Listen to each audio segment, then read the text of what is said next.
नमस्कार दोस्तों, क्या वैक्सीन लेना हमारे लिए सही है और कौन सी वैक्सीन हमारे लिए सबसे ज़्यादा प्रोटेक्टिव है और इंडिया में वैक्सीन को लेकर क्या सिचुएशंस हैं अभी, तो आइए जानने की कोशिश करते हैं।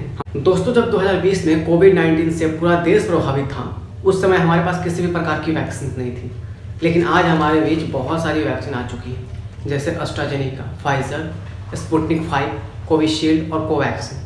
अगर हम बात करें पहली वैक्सीन की, तो वो है एस्ट्राजेनेका, जो यूएस के ऑक्सफोर्ड यूनिवर्सिटी ने बनाया था।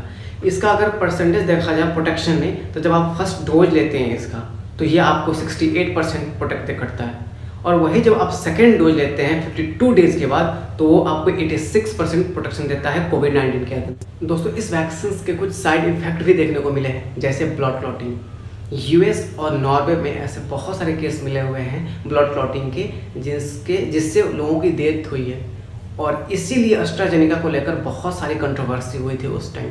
कुछ देश ने इस वैक्सीन को लेने से मना कर दिया और कुछ देश ने एक एज लिमिट सेट कर दिया। डेनमार्क पहला देश था जो इस वैक्सीन को लेने से मना कर दिया, और वहीं जर्मनी, नीदरलैंड, फिलीपींस, स्पेन का कहना था कि ये जो वैक्सीन है केवल 60 के ऊपर वाले लोगों को ही दी जानी चाहिए।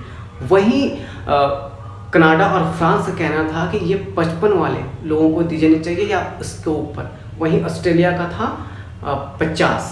रशिया ने भी एक वैक्सीन बनाई है स्पुतनिक 5, इसके भी 2 डोज हैं। जब आप इसका सेकेंड डोज लेते हैं 21 डेज में, तब ये आपको 92% प्रोटेक्ट करता है कोविड-19 के अगेंस्ट। और सबसे अच्छी खबर ये भी है कि रशिया ने स्पुतनिक लाइट नाम की वैक्सीन को बनाया है, जो एक ही डोज में आपको 92% प्रोटेक्शन देगा कोविड-19 से, और इंडिया को भी बहुत ही जल्द ये मिलने वाला है।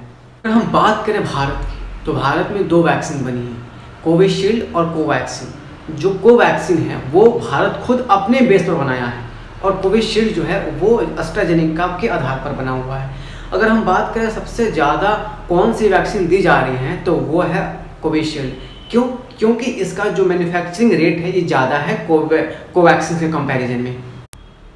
आप इस ग्राफ से समझ सकते हैं कि 20 मई तक कितने लोग वैक्सीन लिए हुए हैं। केवल 10% ही लोग जो हैं वो अभी तक वैक्सीन लिए हुए हैं, 90% लोग बाकी हैं। इसीलिए हम इतने और थर्ड स्टेज में जा रहे हैं कोविड-19 के, क्योंकि लोग लेना नहीं चाह रहे हैं और लोग डर रहे हैं। पता नहीं क्यों डर रहे हैं, मुझे समझ में नहीं आ रहा। और कुछ अनभक्त ऐसे बैठे हुए हैं जो सलाह दे रहे हैं कि आप गौमूत्र पीजिए, गोबर का लेप लगाइए, तो आप कोविड-19 के शिकार नहीं होंगे। ऐसे हमारे देशभक्त और देश को चला रहे हैं।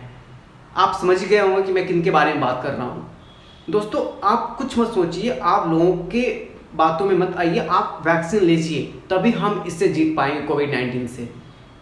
इंडिया का एम था कि जुलाई 2021 तक 250 मिलियन लोगों को वैक्सीनेट करना, लेकिन अभी तक केवल 150 मिलियन ही लोग वैक्सीनेट हो पाए हैं, और अभी स्थिति हमारे साथ ये बनी हुई है। Welcome, we're bringing you a vaccine shortage special. आखिर ऐसा क्यों शॉर्टेज पड़ी हुई है इंडिया में वैक्सीन की? दोस्तों, मैं बता दूं कि जो सीरम इंस्टीट्यूट है पूरी दुनिया में सबसे ज़्यादा वैक्सीन मैन्युफैक्चर करता है, और इंडिया में ही वैक्सीन की शॉर्टेज पड़ी हुई है। क्यों? क्योंकि इंडिया के पास कोई भी प्लान नहीं था। अगर बात करें अमेरिका की, तो अमेरिका की जितनी पॉपुलेशन नहीं है ना, उससे ज़्यादा उसने अपने देश में वैक्सीन को स्टोर किया हुआ है, लेकिन इंडिया के पास कोई प्लान, अभी तक कोई प्लान नहीं है।